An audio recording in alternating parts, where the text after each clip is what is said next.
अस्सलाम वालेकुम। क्या हाल है आप सबका? अल्लाह ताला आप सबको अपने हिफ्ज़ अमान में रखे। फूड स्टडी में आज एक बहुत ही मज़ेदार रेसिपी आलमंड फज कुकीज़ के साथ में आपके सामने हाजिर हूँ। ये आलमंड फज कुकीज़ बहुत ही मज़ेदार होती हैं और दूसरे जो चॉकलेट के जो बिस्किट्स होते हैं उनसे ये बिल्कुल मुख्तलिफ होते हैं। इससे पहले कि आलमंड फज कुकीज़ के क्या इंग्रेडिएंट्स हैं और ये किस तरह से तैयार होते हैं, मेरे चैनल को अगर आपने सब्सक्राइब नहीं किया तो मेरे चैनल को ज़रूर सब्सक्राइब कीजिए, लाइक कीजिए और शेयर कीजिए। आइए चलते हैं, देखते हैं कि आलमंड फज कुकीज़ किस तरह से तैयार होते हैं। बिस्मिल्लाहिर्रहमानिर्रहीम। आलमंड फज कुकीज़ बनाने के लिए यहाँ हमारे पास मक्खन है, जो मैंने 75 ग्राम मक्खन लिया है। सबसे पहले हम इस मक्खन को बीट कर लेते हैं थोड़ा सा।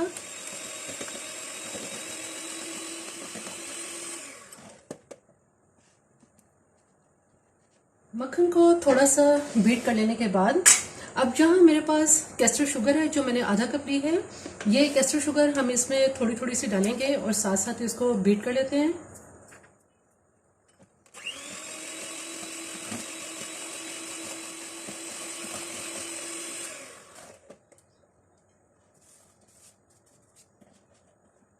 बाकी बची हुई चीनी भी हम इसमें डाल लेते हैं।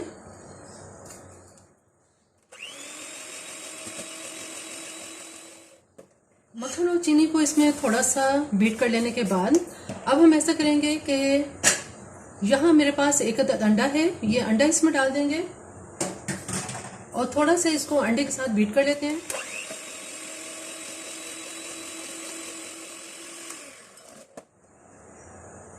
एक टीस्पून इसमें वनीला एसेंस डालेंगे और थोड़ा सा वनीला एसेंस के साथ बीट कर लेते हैं। वनीला एसेंस के साथ बीट कर लेने के बाद अब यहाँ मेरे पास मेल्ट की हुई चॉकलेट है, जो 50 ग्राम चॉकलेट है, ये चॉकलेट इसमें डाल देंगे और थोड़ा सा इसको बीट कर लेते हैं। अभी हम इसको एक तरफ रख देते हैं। मक्खन और चीनी वगैरह को, इन सब चीज़ों को बीट करने के बाद अब यहाँ मेरे पास मैदा है। ये मैदा मैंने 1.5 कप लिया है। इसमें हम ऐसा करेंगे कि 1 टीस्पून ये बेकिंग पाउडर छान के इसमें शामिल कर लेंगे। मैदे को मैंने ऑलरेडी छान लिया है और यहाँ मेरे पास आलमंड्स हैं, जो मैंने 2 टेबल स्पून इसमें आलमंड लेंगे। आलमंड पाउडर है ये। आलमंड को बहुत अच्छी तरह से इसको क्रश कर लिया है, ये इसमें बहुत अच्छी तरह से मिक्स कर लेंगे।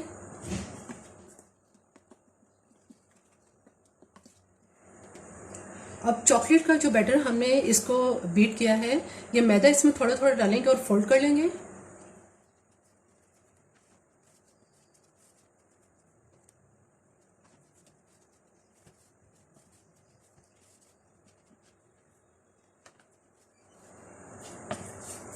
कुकीज़ की ये डो बिल्कुल तैयार हो चुकी है।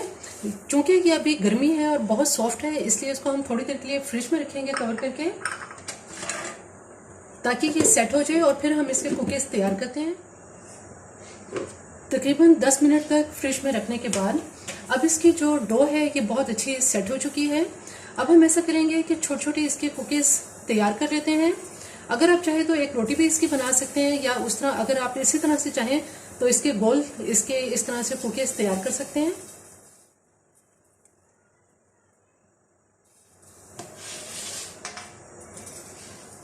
कुकीज़ तैयार करके यहाँ हम एक ग्रीस की हुई बेकिंग ट्रे में इसको रखते जाएंगे। कुछ कुकीज़ हमने यहाँ पे तैयार कर लिए हैं और चूंकि ये आलमंड फज कुकीज़ हैं, इसलिए इसके अंदर हम थोड़ा सा आलमंड जो है वो इसके बिल्कुल सेंटर में इन कुकीज़ के लगा देंगे।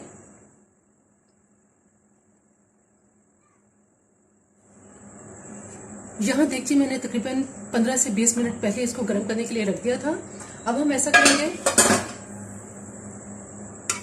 देगची के अंदर स्टैंड रखेंगे और स्टैंड के ऊपर जो हमारी कुकीज़ की ट्रे है ये इसमें रख देंगे और दरमियानी से कम आंच पर अब हम इसको बेक कर लेते हैं।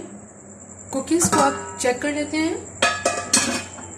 तकरीबन 20 मिनट हो गए हैं कुकीज़ को हल्की आंच पर बेक होते हुए। ये बहुत ही ज़बरदस्त कुकीज़ बेक हो चुकी हैं। अब मैं इनको बाहर निकालती हूँ।